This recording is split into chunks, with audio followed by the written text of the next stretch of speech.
রাধে রাধে বন্ধুরা, শ্রীরাধা ব্লগে তোমাদের সবাইকে স্বাগত। আর আজকে আমি চলে এসেছি তোমাদের জন্য বাদামের পকোড়া রেসিপি নিয়ে। তো বাদামের পকোড়ার জন্য আমি এখানে প্রথমে কিন্তু কাঁচা বাদাম একটু বড় সাইজের নিয়ে নিয়েছি। এক বাটি ছোটো বাটির বেসন নিয়েছি। কর্নফ্লাওয়ারটা আমি কিন্তু 2 চামচের মতো নেব। আর সামান্য পরিমাণে হিং আমার লাগবে। আর এখানে অল্প একটু লঙ্কার গুঁড়ো আর একটু তেঁতুল কিন্তু আমি ভিজিয়ে রেখেছিলাম, তো ওইটার জলটা আমি এর মধ্যে দেব। আর এখানে বিট নুনটা নিয়েছি। আমি একটা বাটি নিয়ে নিয়েছি আর এখানে আমি 1.5 চামচের মতো কিন্তু কর্নফ্লাওয়ার দিচ্ছি।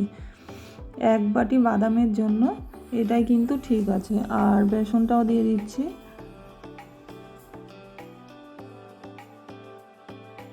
তারপর কিন্তু এর মধ্যে আমি সামান্য পরিমাণে হিং, ফ্লেভারের জন্যই এটা কিন্তু এর মধ্যে আমি দিচ্ছি।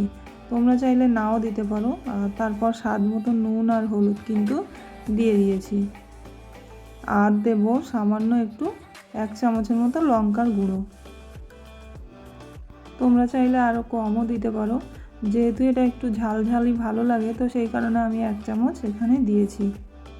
এবারে সব উপকরণগুলো শুকনো অবস্থায় ভালো করে মিশিয়ে নিয়ে অল্প অল্প করে জল দিয়ে কিন্তু ব্যাটারটা আমি তৈরি করে নেব।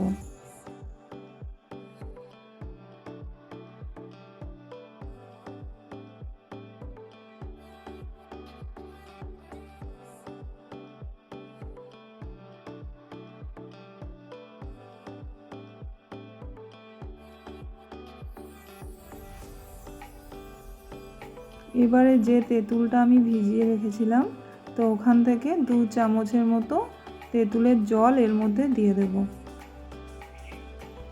এখানে তোমরা চাইলে তেঁতুলের পরিবর্তে লেবুর রসও দিতে পারো।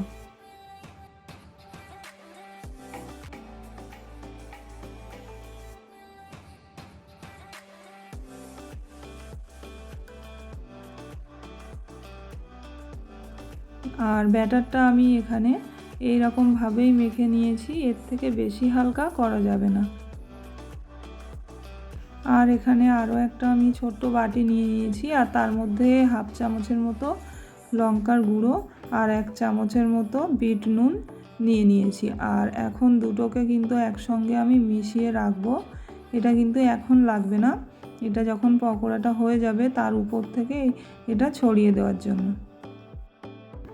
বাদামগুলোকে আমি কিন্তু ভালো করে কাপড় দিয়ে মুছে রেখেছিলাম। আর ওটা এখন আমি বেসনের মধ্যে দিয়ে দিলাম, দিয়ে কিন্তু এইভাবেই আমি মেখে নিচ্ছি চামচের সাহায্যে। আর এখানে দেখো সব বাদামগুলোর গায়ে বেসন সুন্দরভাবে লেগে গেছে। এখন গ্যাসে কড়াই বসিয়ে দিয়েছি আর কড়াই গরম হয়ে গেছে, তো ওর মধ্যে কিছুটা সাদা তেলও দিয়ে দিয়েছি। তেলটা কিন্তু খুব গরম হলে হবে না, হালকা গরম হলেই তার মধ্যে বাদামগুলোকে দিয়ে দিতে হবে। তো এখানে আমি একটা বাদাম প্রথমে দিয়ে দেখছিলাম তেলটা ঠিকঠাক হয়েছে কিনা। তারপরে এইভাবেই 1 চামচ করে বাদাম দিতে হবে। আর ছুরি দিয়ে বা অন্য কোনো একটা কিছু দিয়ে ভালো করে এইভাবে নেড়ে দিতে হবে, যাতে বাদামগুলো এক জায়গায় জড়িয়ে না যায়। তো এখানে আমার বাদামগুলো কিন্তু সুন্দরভাবে ছেড়ে গেছে।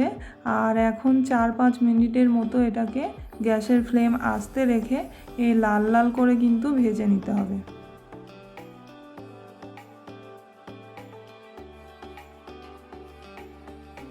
এইভাবে আমি সব বাদামগুলোকে এক এক করে ভেজে নেব।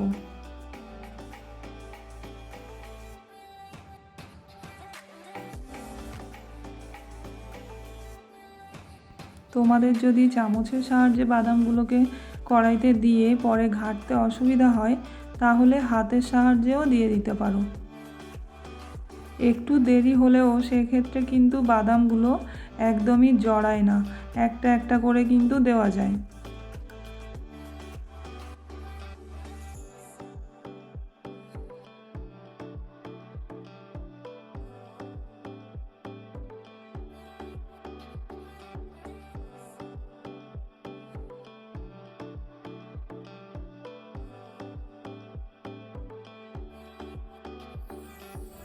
গ্যাসের ফ্লেম আস্তে রেখে 5 মিনিট মতো রাখলেই বাদামগুলো লাল হয়ে যায়। আর এইভাবে কিন্তু লাল করেই এগুলো ভেজে নিতে হবে, না হলে ভিতরের কাঁচা বাদামটা কিন্তু ভালো করে শক্ত হবে না, ভাজা ভাজা হবে না। সব বাদামগুলো এখানে ভেজে নেওয়া হয়ে গেছে।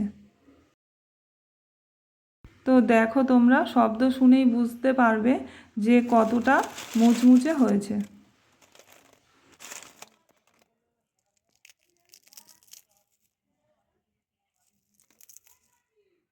বাদামটা এখানে খুব গরম ছিল, আমার হাতে প্রচণ্ড গরম লাগছিল। ঠান্ডা হলে কিন্তু এটা আরও মুচমুচে হয়ে যাবে। আর তারপর যে মশলাটা আমি গুঁড়ো বানিয়ে রেখেছিলাম সেটা কিন্তু 1 চামচ করে এইভাবে বাদামের মধ্যে দিয়ে আর ঝুড়িটা ধরে আমি এইভাবে সব বাদামগুলোর সঙ্গে মিশিয়ে নিয়েছিলাম। তো বন্ধুরা, ভিডিওটা তোমাদের কেমন লাগলো আমাকে অবশ্যই কমেন্ট করে জানাবে। ভালো লাগলে লাইক করে দেবে, সাবস্ক্রাইব করে দেবে। আর সবাই খুব ভালো থেকো। সবাইকে রাধে রাধে।